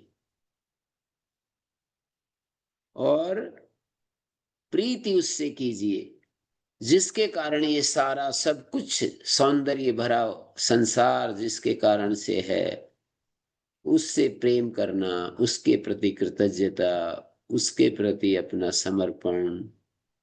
जब भी कोई घटना हमको तंग करे तो उसको उसी के आगे रिलिंक्विश कर देना, रेजिस्टेंस को रिलिंक्विश कर देना। तो ये जो है तीसरा काम है हमें, शास्त्रों में, गीता में, उपनिषद में, दर्शन शास्त्रों में यही बात कही है, पूरा सार तो मैंने ये कह दिया। इनमें अहंकार का संबंध हमारी कामनाओं को स्वयं के साथ जोड़ करके, अपने सामर्थ्य को, अपनी, अपने कर्मों को अपने मैं के साथ जोड़ करके चलता है, और भगवान को हम भूल जाते हैं, कर्तव्य पालन नहीं हो पाता है, तो जीवन में फिर दुख, सुख कहाँ से आएगा? अभी मैंने ये सारी बातें जो की हैं, इसमें किसी का प्रश्न कुछ हो तो पूछा जा सकता है। मैंने सोचा था कि गीता का 12वां अध्याय आपको बताऊं, फिर ये चीजें आ गई सहज रूप से। मन में तो आई थी बात है कि 12वां अध्याय, गीता लेकर के भी बैठा कि 12वां अध्याय पढ़ाऊं। तो कुल मिलाकर के मैंने ये जो बातें कही हैं, या किसी गीता का कोई, वेद का, शास्त्र का कोई वचन आपको अस्पष्ट हो, तो मैं कोशिश करूंगा कोई जीवन की ह्यूमन प्रॉब्लम्स कोई आपको समझ में ना आ रही हो, मेरे इस कथन में आपको समझ में ना आ रही हो, तो भी मैं स्पष्ट करने की कोशिश करूंगा। आप आप पूछ सकते हैं। आप यही पूछेंगे, आप नहीं पूछेंगे तो मैं ये सोचूंगा कि सब कुछ समझ में आ गया या कुछ नहीं समझ में आया है। सब कुछ समझ में आ गया, लेकिन वो होता नहीं, एग्जीक्यूशन इज हार्ड। जब कोई नहीं पूछता है तो दो परिणाम होते हैं ना, या तो सब कुछ समझ में आ गया या कुछ समझ में नहीं आया। कुछ समझ में नहीं आया तो भी कुछ नहीं पूछता है, सब कुछ समझ में आ गया फिर पूछने की जरूरत नहीं है, और कुछ समझ में नहीं आया दर्शन कहेगा कि मेरे को तो आपकी भाषा ही समझ में नहीं आती है। I understood that. आ जाए। अच्छा I understood that. वो यूं कहेंगे कि आज तो आया, फिर पूछेंगे कि क्या आया, तो वो कहेंगे कि ये तो नहीं बता पाऊंगा हैं? I understood. एक छोटी सी बात बताओ, कोई क्या समझ में आया? You're saying so like similar to like how a car, like the smallest part can impact or can break down, or a car has many parts to it, but the smallest piece can It's also important. is important. Yeah, exactly. So similar to that, like ourselves, like we shouldn't overvalue. I mean, we shouldn't. Every little thing is important in life, not just the biggest, shiniest person or object or whatever. So even the smallest things are critical. और देखो, दो बातें और भी ध्यान रखनी है, under evaluation भी नहीं करना है अपना। ओवर इवेल्युएशन को अहंकार कहते हैं ना, ओवर इवेल्युएशन अहंकार, अंडर इवेल्युएशन भी नहीं करना है।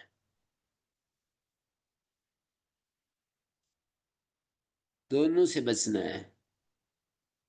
हम अंडर इवेल्युएशन करने लगते हैं तो निराश हो जाते हैं और अपने को असमर्थ, असहाय महसूस करते हैं कि मेरे बस की बात नहीं, ऐसे कह देते हैं कि जी मेरे तो काबू की बात नहीं है, ये सारी चीजें मेरे बस की बात नहीं है। आपसे पूछें कि भाई ये करो, तो वे जी बस की बात नहीं, तो ये अंडर इवेल्युएशन है। आप हाथ खड़ा कर देते हैं, घुटना टेक देते हैं, प्रॉब्लम के आगे घुटना टेकना समझते हैं, हार मान लेते हैं, तो इसका मतलब है अंडर इवेल्युएशन। अपना अंडर इवेल्युएशन कर रहे हो, अपने आप को पूरा का पूरा पहचान नहीं रहे हो। क्योंकि मनुष्य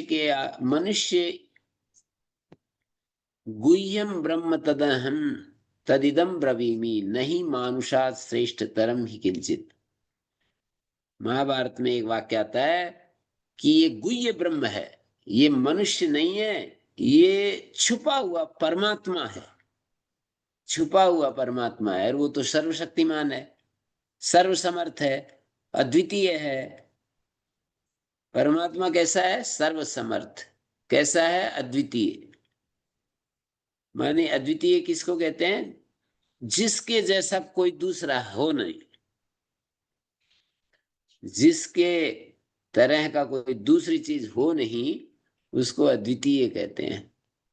तो ये जो ह्यूमन बॉडी है, ये अद्वितीय है। ये अद्वितीय मतलब केवल दिखाई जो दी रहे ना, फ्लैश जो है, इसको अद्वितीय नहीं कह रहे।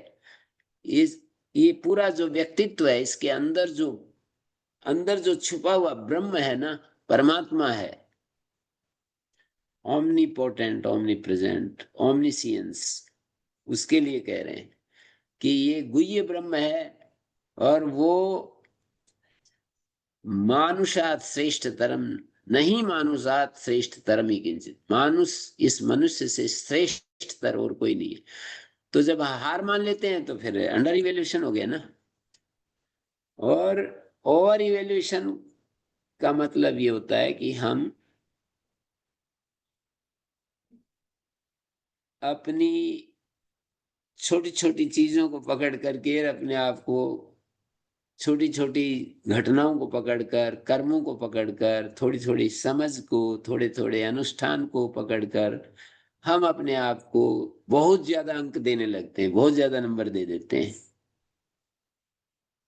दूसरों से अपने आप को विशेष सिद्ध करने लगते हैं। दूसरों से अपने आप को विशेष सिद्ध करना, ये ओवर इवोल्यूशन है। दूसरों से हमारे अंदर कोई विशेषता है तो दूसरों में तो बहुत सारी विशेषताएं हैं। तो ऐसा सोचते ही हम कैसे कहेंगे कि मेरी ये विशेषता है। साथ में फिर ये भी कहो कि कुछ विशेषताएं तो जी हैं मेरे में, पर मैं ये भी मानता हूं कि दूसरों में भी बहुत ज्यादा मेरे से अच्छी अच्छी विशेषताएं हैं, इतना और कह दीजिए, तो फिर ठीक वो हो जाएगा, बैलेंस हो जाएगा। कि मैं ये समझाऊं कि मुझ में कुछ विशेषताएं हैं, अच्छे से समझ में आती है कि मेरे अंदर जो विशेषताएं हैं वो अद्भुत हैं। लेकिन हजारों लोगों में मैंने देखा कि मेरे से बहुत अच्छी अच्छी विशेषताएं जो मुझ में नहीं है। ऐसा सोचते ही एकदम न्यूट्रलाइज हो जाएगा, ऐसा विचार आते ही, और हम अहंकार मुक्त हो जाएंगे।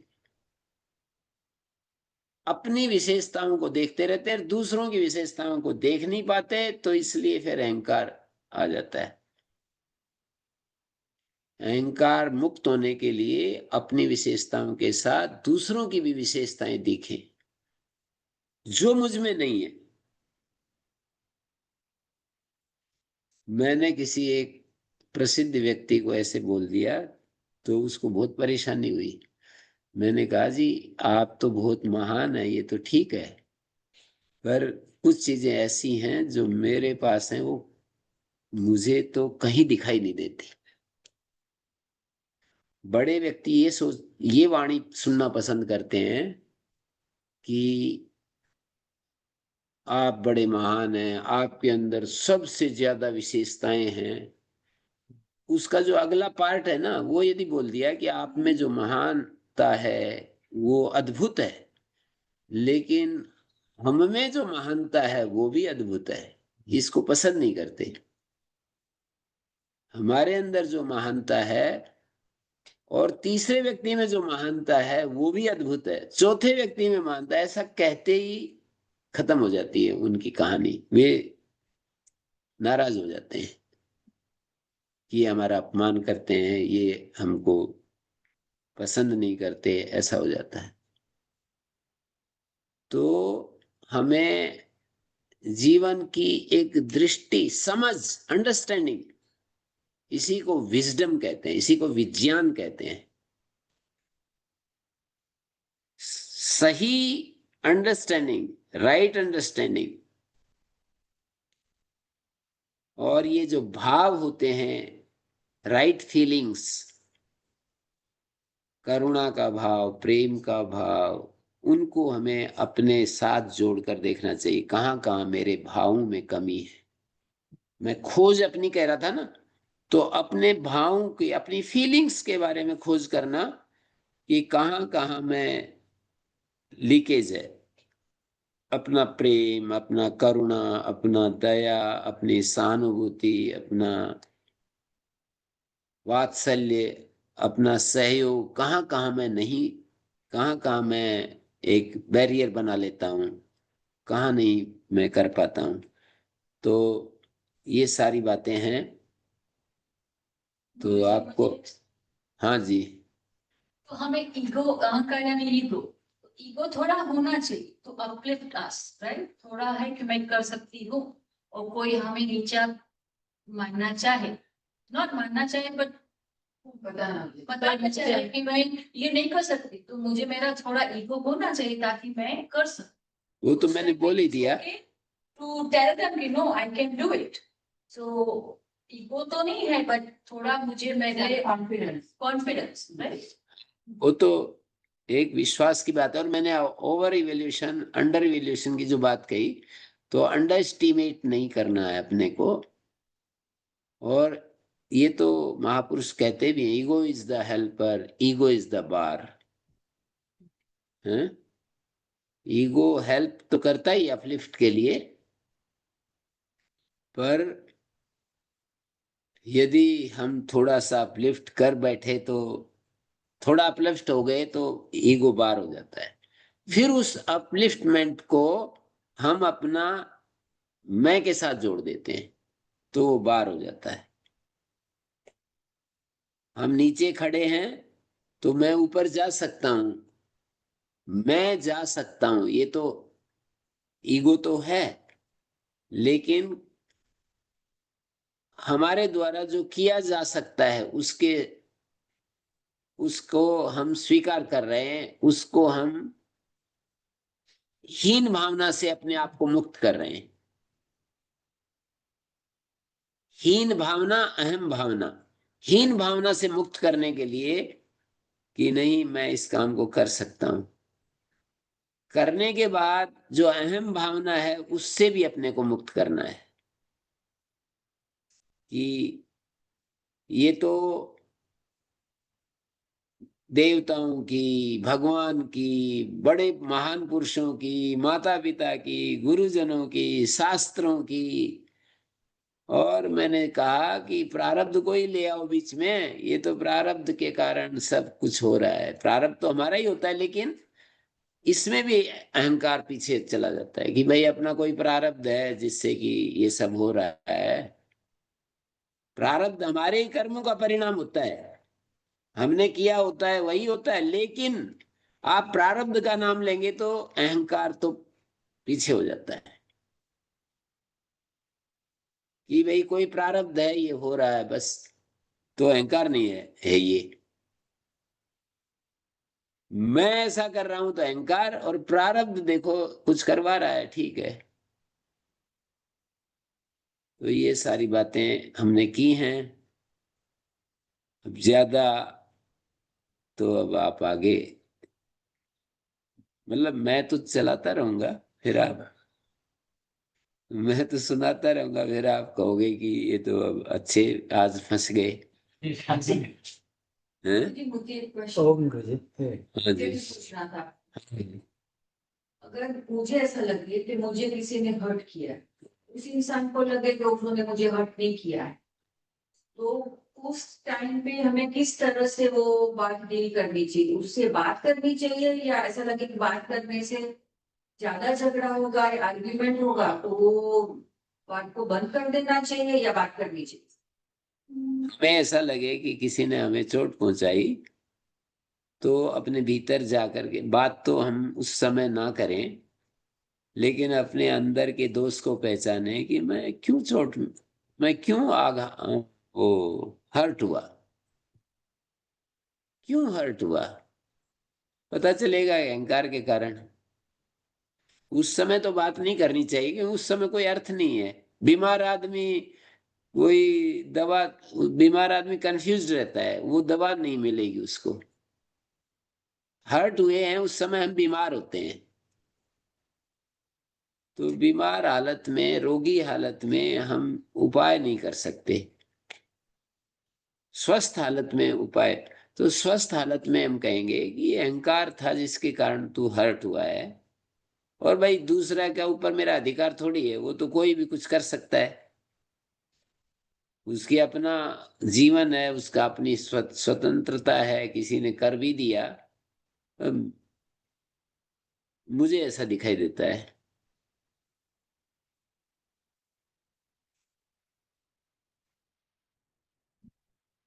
गुरुजी जी। आपने बताया कि हमें परमाणु का भी पता होना चाहिए। जी, प्रमाण क्या है, मतलब हमारे दुख सुख का प्रमाण हमारा मन। प्रमाण की बात कह रहे हैं शेखर जी, कि मैंने जो कहा कि हमें हर चीज का प्रमाण, कुछ प्रत्यक्ष से जानते हैं, कुछ अनुमान से जानते हैं, कुछ शास्त्र से जानते हैं, तीन प्रमाण होते हैं। उसके बारे में कह रहे हैं कि हमें, आपने बताया कि हमें प्रमाण का पता होना चाहिए। बोध होना चाहिए। ताकि उससे हमें क्या कैसे सहायता मिलती है उनके जानने से, मतलब इसकी क्या इम्पोर्टेंस है? प्रमाण की क्या इंपॉर्टेंस है ये पूछ रहे हैं। तो प्रमाण जो होता है वो ज्ञान का साधन होता है। प्रमाण शब्द का जो शब्दार्थ है ना, मीनिंग ऑफ दिस वर्ड, प्रमाण का अर्थ है, प्रमा कहते हैं सही ज्ञान, राइट नॉलेज का नाम प्रमा होता है। प्रमा और अनमनी साधन, तो जो यथार्थ ज्ञान है वो समाधान देने वाला होता है। यथार्थ ज्ञान होने पर तीन बुद्धि उत्पन्न होती हैं, या तो हम उसको ग्रहण करेंगे, या उसको हम छोड़ देंगे, या उपेक्षा करेंगे।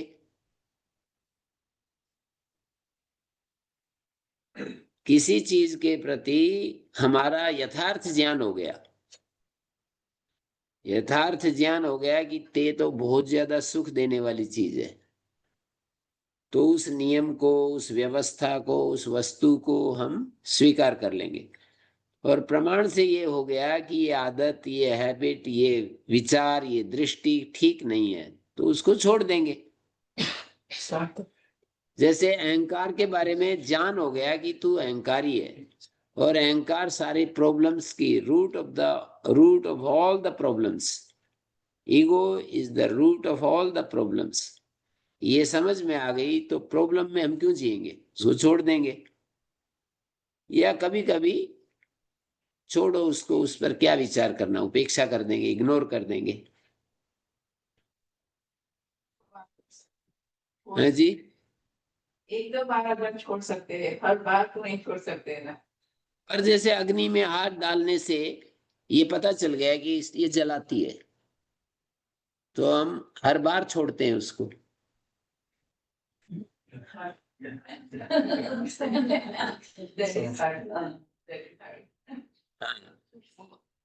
यथार्थ ज्ञान तो ऐसा ही है ना, अग्नि जैसे जला रही है, ये पता चल गया हमको।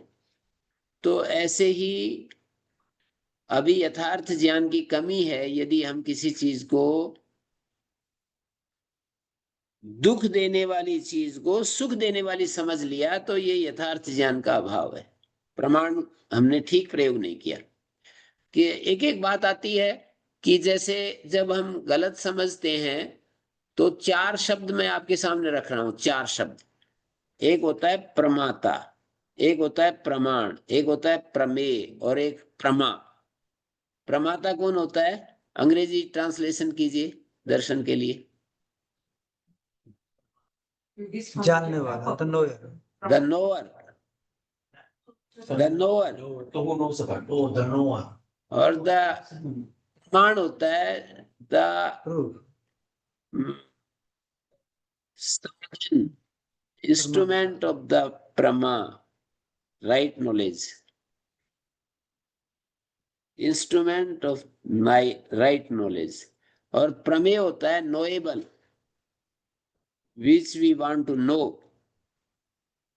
और प्रमा होता है राइट अंडरस्टैंडिंग या राइट नॉलेज। तो इन चार में, जैसे we are the knower and we are having the things by which we know the things, तो एक प्रमाण होता है। We are having the capacity, the eyes, the ear, the tongue, the nose, the touch. We are having the capacity, we can know the things which are spreading all around us. हैं? तो प्रमाण ये प्रमेय कहलाएंगे। Which we see by our eyes, that is प्रमेय. Which we hear our ear, the thing is प्रमेय। शब्द, words, वो प्रमेय हैं। And the taste which we find out or which we observe by our रसना, that is called प्रमेय। जैसे आम, केला, मिर्च है। तो वो एक्सपीरियंस इस प्रमेय, जो अनुभव होता है वो प्रमेय है। और प्रमेय, प्रमा तो एक्सपीरियंस हो गया, प्रमेय वस्तु होगी, वस्तु के बारे में जो एक्सपीरियंस है वो प्रमा होता है। लास्ट में जो है वो प्रमा होता है, और प्रमेय वो वस्तु हो गई। जैसे ये कंप्यूटर है, ये व्यक्ति है, ये आप हैं, ये इंस्ट्रूमेंट जो फिजिकल है, जो शब्द का जो मीनिंग, जैसे आत्मा, तो प्रमेय, प्रमा वो होगी जो, प्रमेय वो होगा कि आत्मा क्या चीज है, the thing we which we want to know, वो प्रमेय होता है, the thing which we want to know. तो इन चार में जो यथार्थ ज्ञान है वो परिणाम है।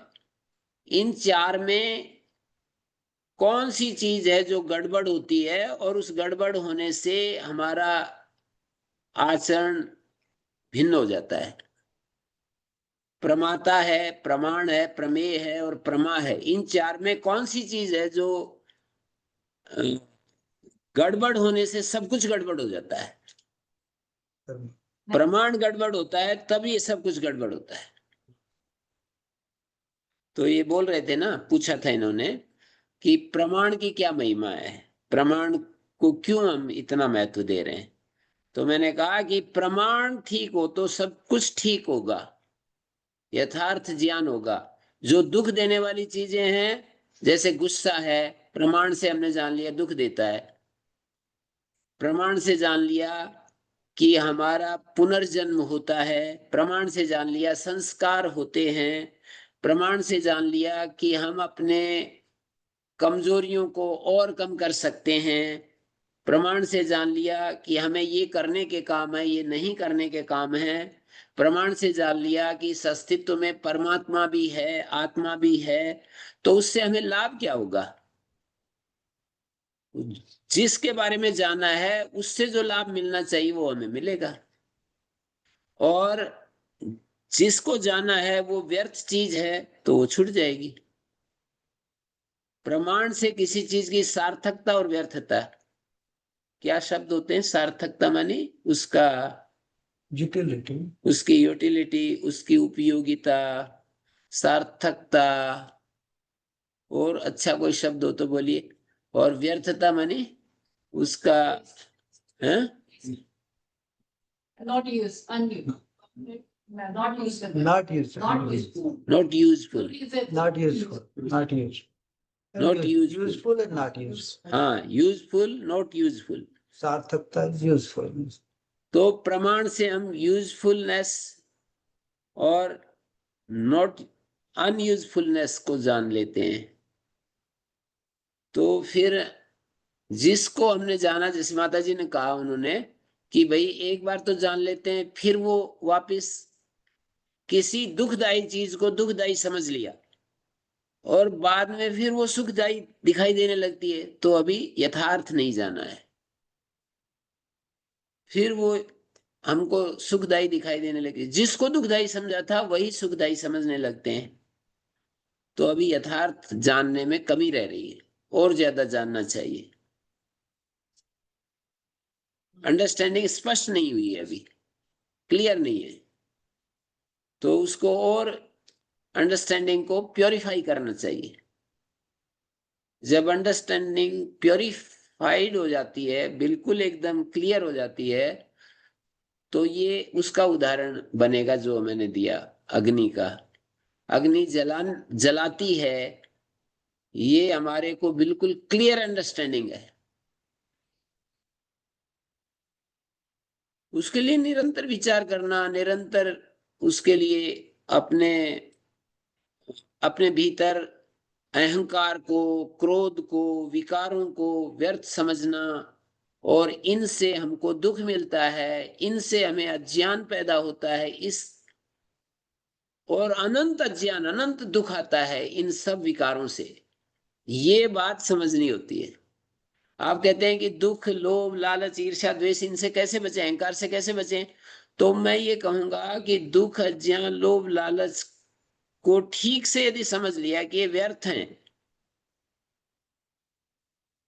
लोभ, लालच, अहंकार, क्रोध, ये व्यर्थ हैं और इनसे हमको अनंत दुख और अनंत ज्ञान मिलता है, ये एक बात बैठ गई दिमाग में, तो क्या परिणाम होगा?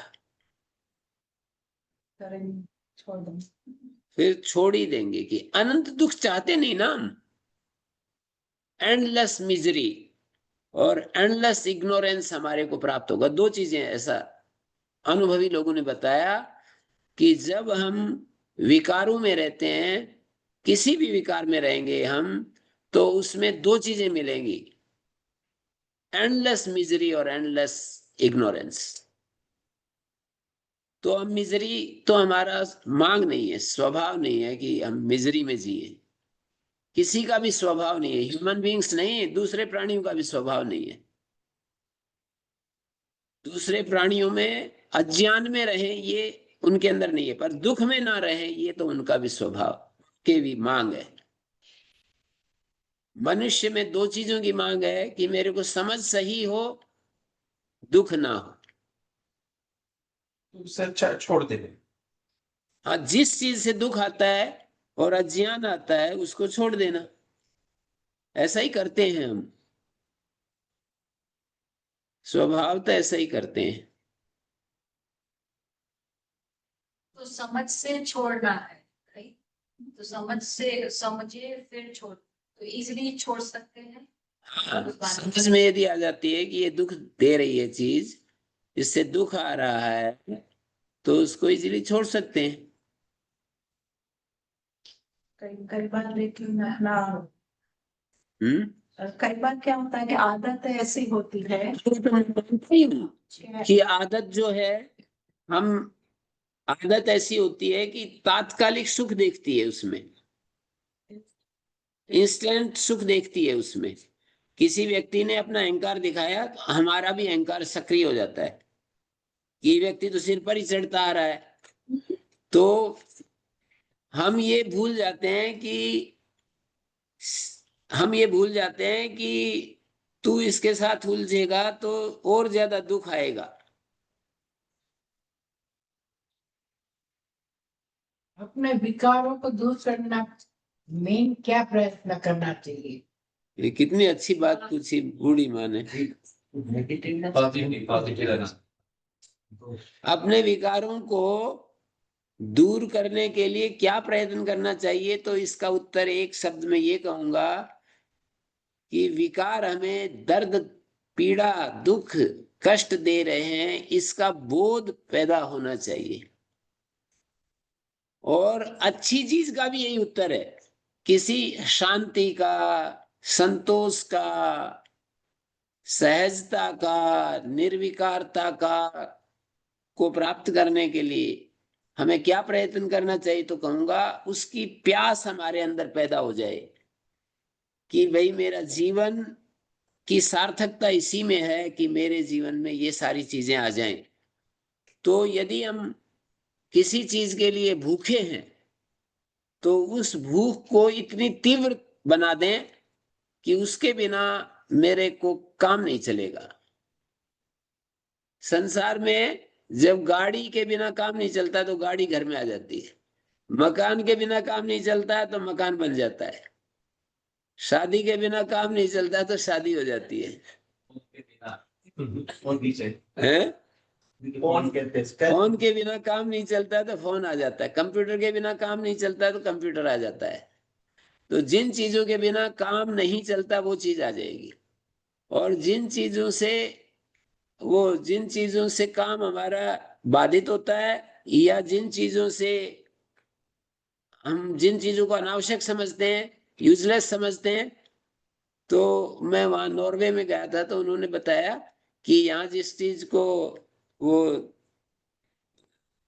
सामान फालतू होता है ना, तो ये नियम कर दिया कि बाहर सड़क पर रख दो निकाल करके। हैं? कभी तो उनको अपने घर में लाए, और अब वही व्यक्ति उन चीजों को अब उसको यूजलेस समझते हैं तो बाहर निकाल कर रख देते हैं। जिसको यूजफुल दिखेगी वो ले जाएगा, ऐसे उन्होंने बताया। तो जिनको यूजफुल दिखती है उठा ले जाते हैं, हमारे लिए यूजफुल नहीं है इसलिए हम बाहर निकाल कर रख देते हैं। विकारों को नष्ट करना मेन क्या प्रयत्न करना चाहिए? उसका विकारों को दोष युक्त समझना एक प्रयत्न है। दूसरा प्रयत्न है अपनी आत्मा में स्थित होना।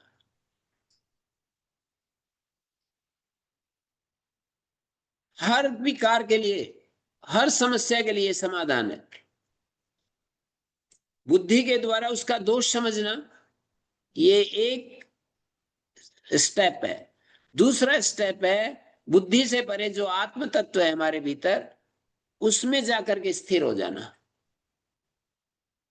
वो स्थिरता लाने के लिए क्या करें? बार बार अभ्यास करेंगे विकारों से वैराग्य और उसका अभ्यास।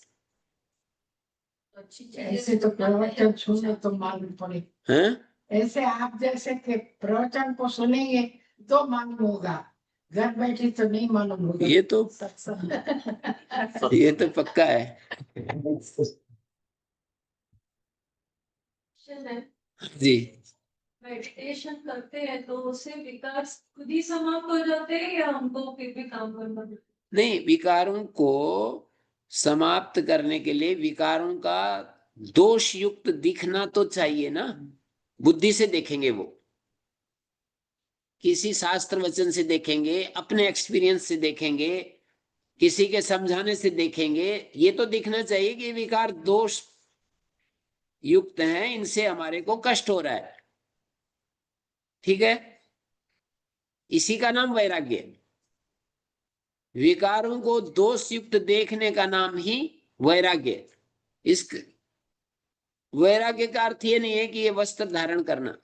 वैराग्य का अर्थ है कि विकारों में दोष दिखना, अनावश्यक चीज को अनावश्यक देखना, ये वैराग्य है।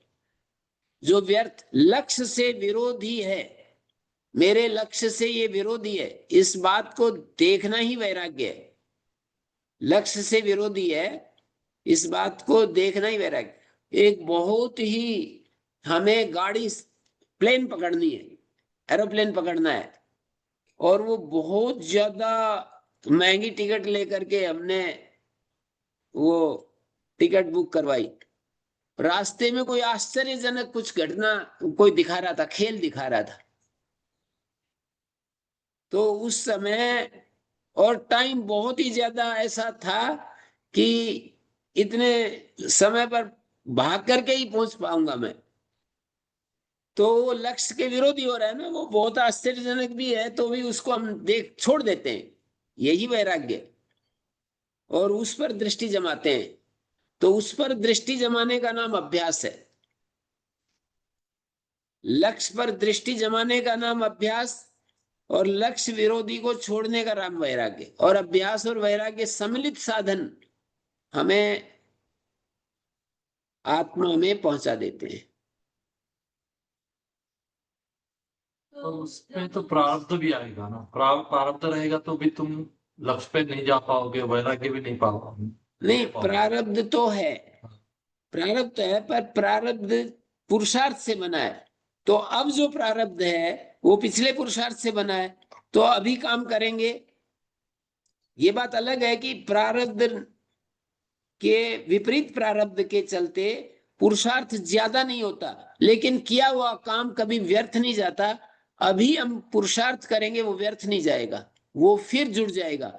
एक पत्थर को तोड़ने के लिए, मजबूत पत्थर हो और उसके ऊपर हम ऐसे हैमर बरसाते हैं, हैमर ऐसे करते हैं, प्रयोग करते हैं, 1 2 3 4 100 बार हमने बरसाया, तो क्या वो 100 बार बरसाने पर 100वें बार में टूटा? तो वो 100वें बार नहीं तोड़ा है कि पहले वाले व्यर्थ से ले गए। सबके वजह से ही वो टूटा हुआ है। सबके वजह से वो टूटा है। तो हम जो प्रारब्ध के विरोध में कुछ मेहनत करेंगे ना, वो मेहनत व्यर्थ नहीं जाएगी, कुछ ना कुछ काम करेगी। धीरे धीरे काम करेगी, धीरे धीरे काम करती रहेगी। और फिर बहुत सारा हमारा उस कर्म के द्वारा फिर एक संस्कार बनेगा, उस संस्कार से हम जो चाहते हैं वो होगा। नॉट नेसेसरी कि ये टाइम में ही हो। हाँ, ये नेसेसरी नहीं है कि एक बार में ही हो जाए काम। नहीं, ये टाइम में होगा, मतलब ये जन्म में होगा ऐसा भी कुछ नहीं। हाँ, कुछ नहीं है, इस जन्म में ही होगा, हम जो चाहते हैं वो इसी जन्म में होगा, ये कुछ नहीं। कुछ नहीं, वो भी नेक्स्ट में भी हो सकता है। नेक्स्ट में भी होगा, यदि हमने काम शुरू कर दिया है तो नेक्स्ट जन्म में होगा वो। ह्यूमन होंगे तो पता नहीं ना, वो तो अभी के प्रारंभ में वो भी अभी नहीं, वो तो ह्यूमन तो होंगे ही जब हम ऐसा लगे हुए हैं तो। जो हम होते हैं वही होते हैं आगे। हाँ जी। थोड़े पर्सनल क्वेश्चंस साइड में करते हैं, बिकॉज किसी को जानना है तो ऐसे हम करें प्राइवेट सेशंस, यहाँ आ जाए जिसको क्वेश्चन हो। नहीं, माता जी पूछ रही हैं। हाँ, नहीं, वो जाने के लिए कोई प्रतिबंध नहीं है, पर वो जो जा सकता है पूछता था। हम जो खुराक खाते हैं उसका प्रभाव अपने दिमाग पर कैसा पड़ता है? जैसे तामसिक खाकर उसका प्रभाव जी होता है। माता जी, ऐसा शास्त्र कहता है और हमने भी अनुभव करके देखा है हाँ, कि जैसा हम खाएंगे ना वैसा ही हमारा मन बनेगा। अन्न का सूक्ष्म अंश मन होता है। अन्नमयम ही सौम्य मनः। ये जो हमारा मन होता है ये अन्न का सूक्ष्म परिणाम होता है। जो बहुत मसालेदार खाता है उसका दिमाग ऐसा होता है। वो तो अन्न का प्रभाव है। बिल्कुल बिल्कुल। इसलिए बोलते हैं सात्विक खुराक खाओ। जी जी, बिल्कुल मत खाओ। बिल्कुल। सात्विक, राजसिक, तामसिक तीन तरह का आहार होता है। तीन तरह का आहार होता है, तो तामसिक आहार से बचना चाहिए, राजसिक आहार से और थोड़ा कोशिश करके बचना चाहिए, और सात्विक आहार करना चाहिए। तो अब ठीक है, सबको हम प्रणाम करते हैं। आपने अच्छा मीता माता जी, संजय जी के सहयोग से, शेखर जी के सहयोग से यहाँ पर आना हुआ, आपका दर्शन हुआ, और आपने बड़े धैर्य से, शांति से इन सब बातों का आनंद लिया। हमारे आनंद को भी आपने बढ़ाया, तो इसके लिए we are grateful to you.